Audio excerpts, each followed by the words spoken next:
मैं आप सभी पत्रकार बंधुओं का आज की प्रेस कॉन्फ्रेंस में पधारने के लिए हार्दिक स्वागत करता हूं, हार्दिक अभिनंदन करता हूं। आपके माध्यम से मैं समस्त जिले को जन्माष्टमी की शुभकामनाएं देना चाहता हूं।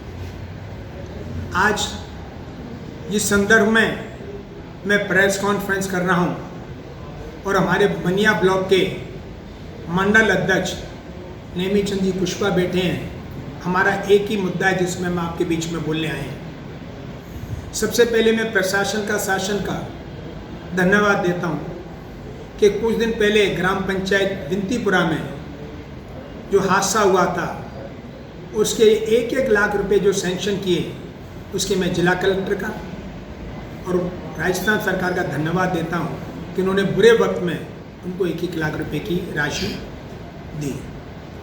अब मुद्दा जो मेरा है वो आपके माध्यम से आपका ध्यान दिलाना चाहता हूं कि 1-1 लाख के चेक धौलपुर का प्रशासन किसी के घर जाके कैसे बांट सकता? या तो पैसा वो प्रशासन का अधिकारी अपनी तनख्वाह से दे रहा हो तो उसको अधिकार है कि वो अपना पैसा किसी के भी माध्यम से दे सकता है, या फिर देने वाला है अपने घर से दे रहा हो तो अधिकार है।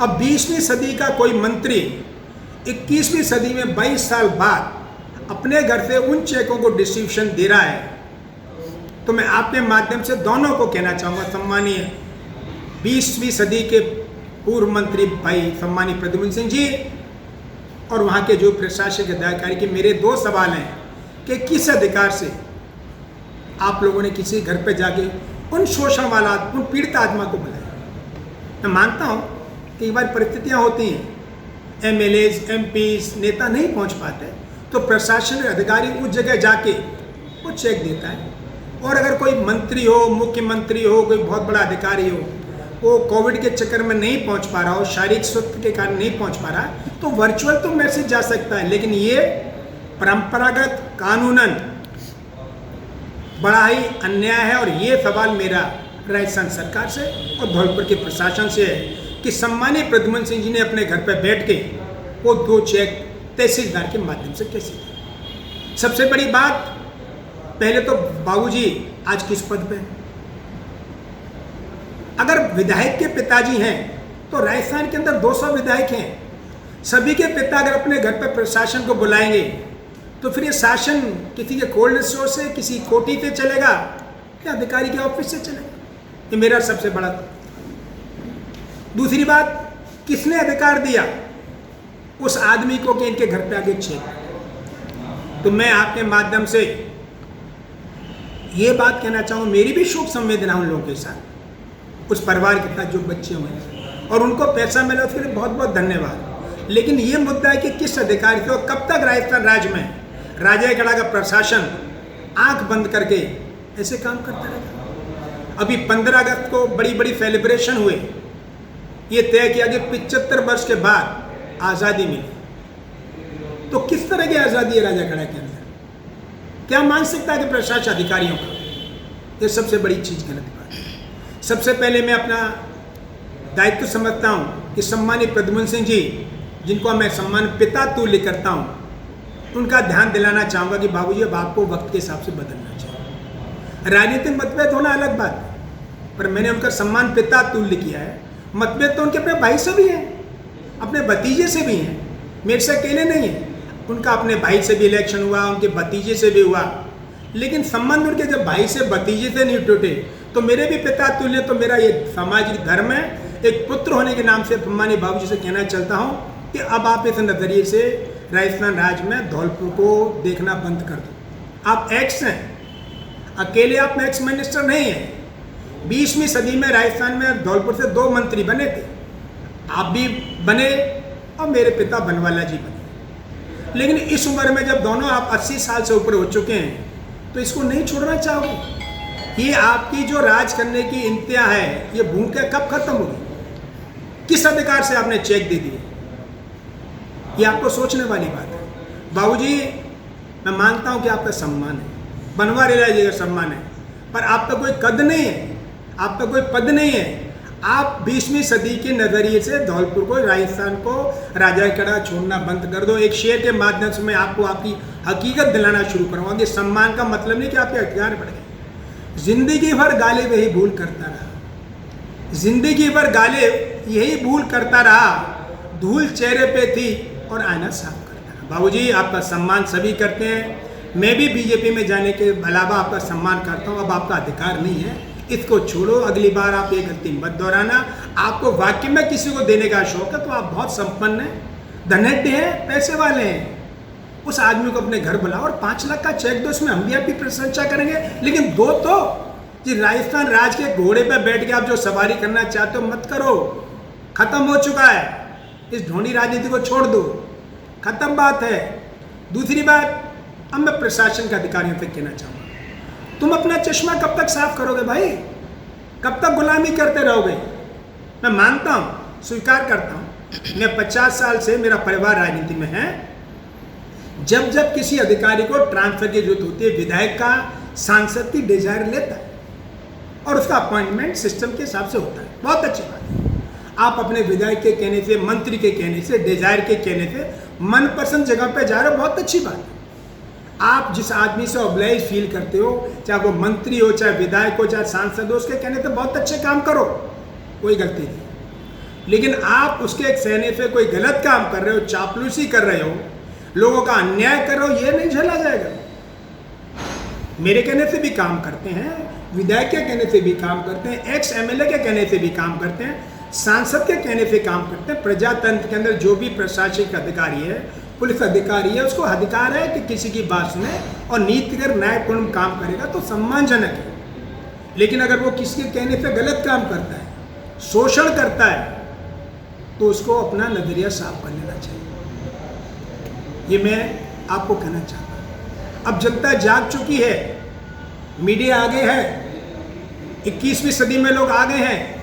जो प्रशासन के अधिकारी किसकी गुलामी स्वीकार कर रहे हैं, लोगों में प्रेशर कर रहे हैं, वो भूल रहे हैं कि जो उनकी कही बात है वो टेप होती है।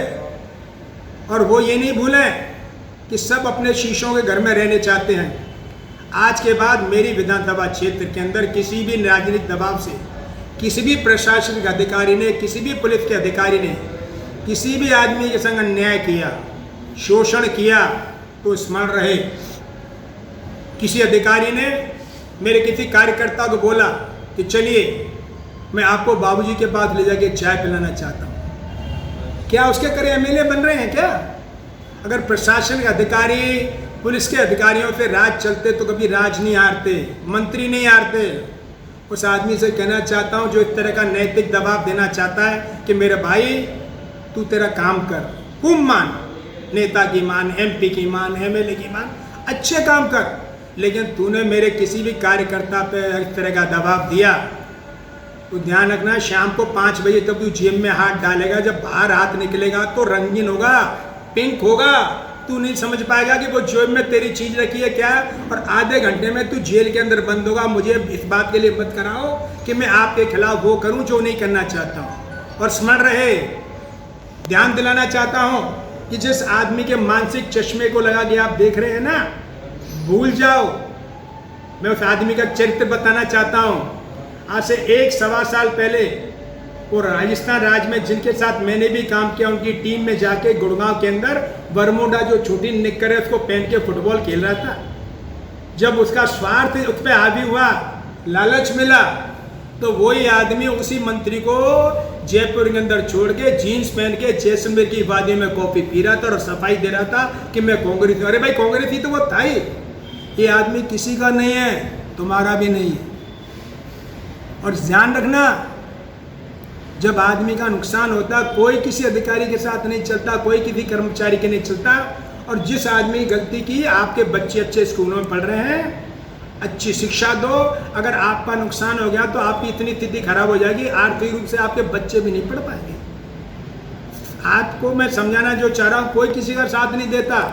हम नहीं कह रहे कि करो, अच्छा करो, और अब किसी का हुआ तो फिर मजबूरन हमें उन लोगों का घेराव करना था। हम प्रशासन के खिलाफ नहीं, हम उस नीति के साथ अन्याय के खिलाफ हैं, उस चीज के खिलाफ है जो लोगों का शोषण हो रहा है। सन 47 से पहले का हिंदुस्तान नहीं है राजा खेड़ा। अब मैं वहाँ पर पहुँच गया हूँ और मैं प्रशासनिक अधिकारियों को ध्यान दिलाना, अगर किसी ने मेरे कार्यकर्ता को, मेरे वोटर का शोषण किया तो अशोक शर्मा आपके और उसके बीच में इसी तरह युद्ध करने आएगा जैसे महाभारत के अंदर भीष्म पिता के सामने अर्जुन के आगे शिखंडी लगाता। मैं शिखंडी बन के आपका वध करूंगा। हत्या नहीं कह रहा हूं मैं, हत्या गुनाह है। वध का मतलब है आपका नुकसान करूंगा। अगर आपने अपनी आयदा से उठ के किसी का नुकसान किया, आप अपने दायरे में रह के वही काम करो जिसको राजस्थान सरकार तनख्वाह देती है। मैं जानता हूँ आपके अपने पर्सनल शौक है, इसीलिए तो आप कुछ करना चाहते हैं, मुझे कोई शिकायत नहीं है, लेकिन मैं आपका चश्मा साफ करना चाहता हूँ। अब किसी का धर्म, और ध्यान रखना, जिस आदमी कहने से आप शोषण करना चाह रहे हो वो किसी का सगा नहीं। पूछो उस जुआई से फोन करके पूछना कि यार तुम हमारा नुकसान कर रहे हो तो ऐसा क्या लालच था, ऐसा क्या दबाव था? तू हरियाणा के गुड़गांव से बक्के जैसलमेर में कबड्डी खेल रहा था, कुछ तो मजबूरियां रही होंगी दोस्त, कुछ तो मजबूरियां रही होंगी, वरना यूँ कोई बेवफा नहीं होता। ये आदमी उस आदमी का साथ नहीं दिया जिसके साथ था, तो तुम्हारा क्या साथ देगा? मैं मीडिया के माध्यम से विनम्र निवेदन करना चाहता हूँ, मेरी पर्सनल शिकायत किसी से नहीं। कोई भी अधिकारी कहीं भी बैठा हो, करो, ऐसा मत करो कि अधिकारी को इसीलिए वंचित किया जा रहा है। मैं जानता हूँ मेरे पिता मंत्री रह लिए, मैंने बहुत साल काम किया। एक एमएलए एमपी की डिजायर पे अच्छा काम होना चाहिए। कांग्रेस के प्रशासन में, बीजेपी प्रशासन में कोई विधायक जब लिखता है तो लोगों को पोस्टिंग मिलती है। आप लोग तो उनकी शिकायत पर लोगों को जिले से नहीं दरबनकनार कर रहे, यह कौन सी राजनीति है? आपका अपना जमीर, आपकी आत्मा, इस बात को ध्यान रखना चाहिए। और मैं उन अधिकारियों से जो मानसिक रूप से गुलाम हैं कहना चाहूँगा, आप अपने परिवार को देखो, आपका दायित्व है, आपका धर्म है।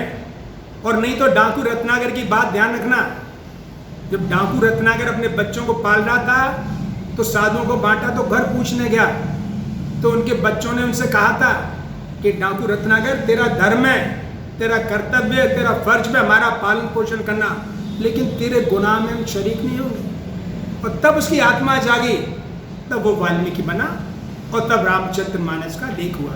तो मैं उन अधिकारियों से कहना चाहता हूँ कि ऐसी बददुआएं मत लो, ऐसे न्याय मत करो कि तुम्हारा भी नुकसान हो और तुम्हारे बच्चों को भी बददुआ लगे, उनको भी परेशान हो।